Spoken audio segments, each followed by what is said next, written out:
দ্বিতীয়বারের জন্য আবারও অসমের মুখ্যমন্ত্রী হবেন ডক্টর হিমন্ত বিশ্ব শর্মা।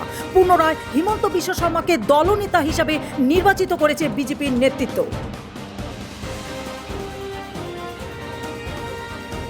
প্রধানমন্ত্রী নরেন্দ্র মোদীকে হত্যার ছক।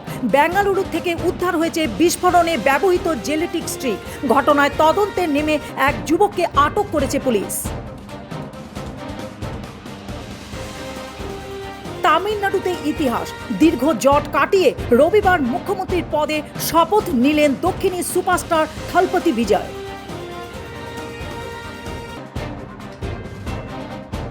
তামিলনাড়ুতে ডিএমকের জোট ছেড়ে টিএমকের সঙ্গে যোগ দিয়েছে কংগ্রেস। কংগ্রেস একটি বিশ্বাসঘাতক পরজীবী দল বলে আক্রমণ করলেন প্রধানমন্ত্রী নরেন্দ্র মোদী। বাংলার নতুন মুখ্যমন্ত্রী হিসাবে শপথ গ্রহণ করেছেন শুভেন্দু অধিকারী। বিজেপির সূত্রের খবর, এবার মন্ত্রিসভার বাকি সদস্যদের শপথ গ্রহণ হতে পারে আগামী সোমবার।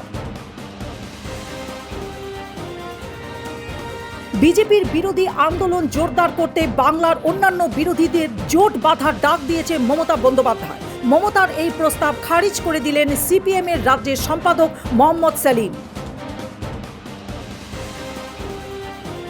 আধুনিক অগ্নি 5 ক্ষেপণাস্ত্রের পরীক্ষা সফল হয়েছে ভারত। ক্ষেপণাস্ত্রটি একসঙ্গে একাধিক পরমাণু বোমা ছুড়তে সক্ষম। সাফল্যের কথা জানালেন কেন্দ্রীয় প্রতিরক্ষা মন্ত্রী রাজনাথ সিং।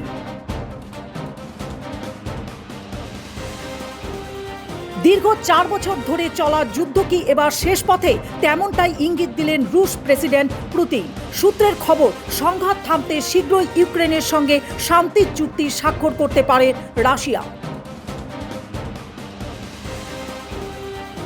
মধ্যপ্রাচ্যের শান্তি ফেরাতে এবার ইরানকে নতুন একটি প্রস্তাব দিলেন মার্কিন প্রেসিডেন্ট ডোনাল্ড ট্রাম্প।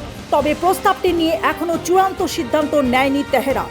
হোয়াইট হাউসের বাইরে একথা জানালেন ডোনাল্ড ট্রাম্প। নিরাপত্তার বেষ্টনী টপকে আচমকাই আমেরিকার ডেনভার বিমানবন্দরে রানওয়েতে ঢুকে পড়েছে এক যুবক। বিমানের ধাক্কায় মৃত্যু হলো তার। পাশাপাশি ঘটনায় আহত হয়েছে বিমানে 17 জন যাত্রী।